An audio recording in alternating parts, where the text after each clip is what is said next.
Guns, DEA, witch doctor, the whole nine. You're not gonna want to miss this. Go!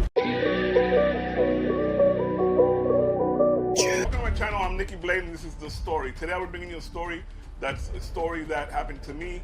It has to do with DEA, marijuana, hydroponics, whatever you want to call it, and witch doctor. What does all that have to do together? It's a weird story, but a true story. You're not gonna want to miss it, but if you're new, please go to subscribe, hit the little bell, keep learning all my videos. I would appreciate that. I appreciate you guys. Importantly, guys, if you check out my other channel called NIKKI Blade Clips, CLIPS, I'm gonna have clips of this video over there as well. Don't want to miss that. So imagine 2004, 2005. I'm deeply in the hydroponic scene. For those who don't know what hydroponics is, it is marijuana. Okay, I used to have marijuana houses. We used to grow. I'll break it down just a little bit. We used to have a double car garage. We used to put 20 lights in a double car garage. We used to have a 90-day strand called Silver Haze. It was a strand that New Yorkers used to like. I actually had somebody that was in the Mafia that had a runner that would buy our crops about a month before they would crop. He would give us half of the money and come back. They would put it in their truck and send it back over there, and they do their thing. Saying that, a lot of people are asking me before we even get into it, how did you guys do that? How did you guys do it without getting caught? That'll be for another video, okay? You had to take the electricity, you had to fold up the whole room, you had to cover the room. There'd be helicopters, there'd be heat. There's a lot to it. It would be too much of a long story. We'll save that for another video.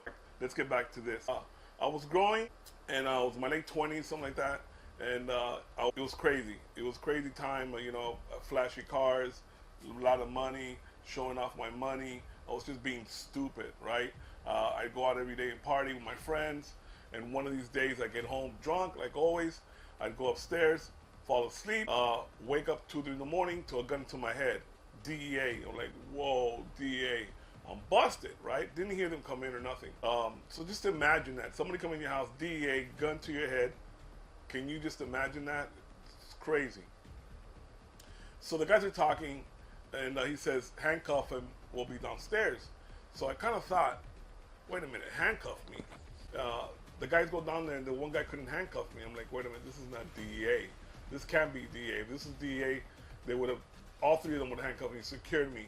And that didn't happen. I told the guy, listen, I know you're not. He put the gun to my face, to the pillow.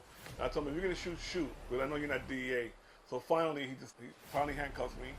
And he tells me, listen, if you tell me where the money's at, I won't make sure your family's fine and nothing happens to you guys. And I'm like, all right, no problem. I'll tell you where the money's at. They take me downstairs. One of the guys zaps me with a taser. And I go, hey. I look at the guy goes, you know, like saying, hey, what's up with that, you know? He told me if I give him the money, he would not say anything, so he would keep me safe. So I have my family there, you know what I mean? So he was like, hey, leave him alone. We're trying to get the money where the money's at. Go to the garage. I had the money behind the AC unit, a big stack in the sock. Never forget that. He takes me to the room. He tells me, don't say nothing. I'm like, cool. He's still pretending he's looking for the money. The other two guys are looking for the money, can't find it. They open up my walk-in closet. They find a bunch of colognes. I just came from New York, shopping, bought a bunch of colognes. Back in those days, they were cheap over there. It was about Christmas time. I was buying them for Christmas. One of the stupid way of thinking, but I was thinking, man, I hope they don't find my Rolex. They found my Rolex. I had a Rolex, blue-faced Rolex with double diamond bezel. Still thinking about my family. I was thinking about my family, but I was also thinking about my jewelry. I was stupid. I was. And they grabbed it, and they looked at it, and they said, this fake ass, and they threw it back in the drawer. Never forget, it was in the bathroom drawer.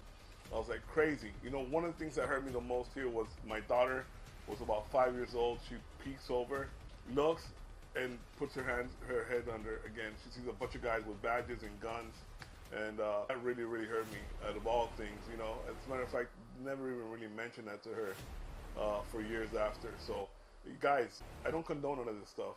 And I was young, I was stupid. So going back to the story, they're trying to rip my TV off. They said that they couldn't find the money. Well, obviously that one guy had the money. So what happens? I told the guy, listen, man, you guys are gonna rip my wall off. Tell the guy to go to Radio Shack. Back then it was Radio Shack.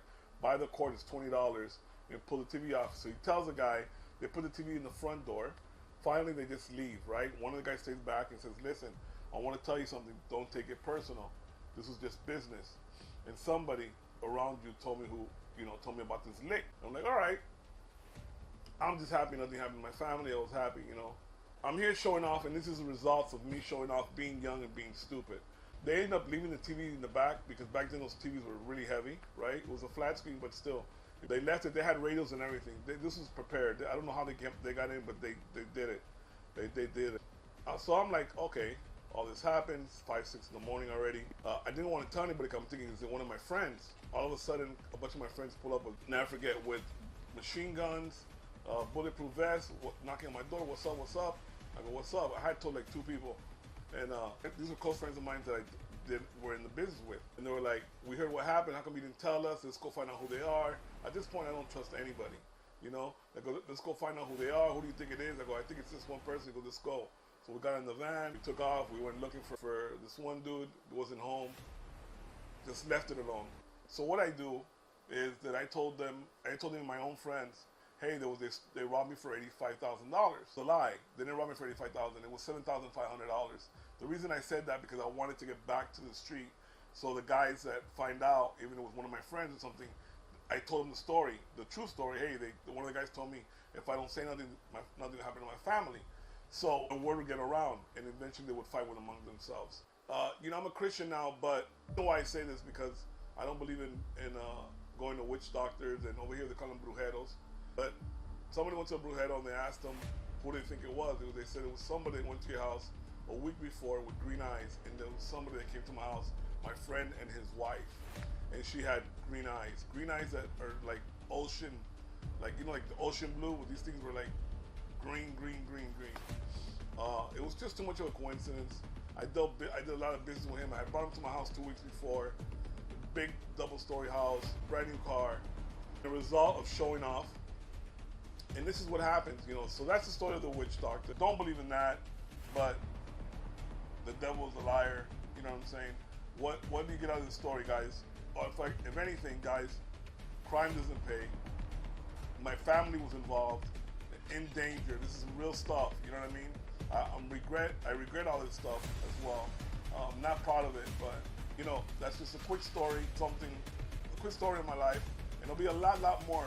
Trust me, there's so much more. If you enjoyed it, subscribe, give it a like. I would appreciate that if you share it. You know how we do here, guys. Peace and grace.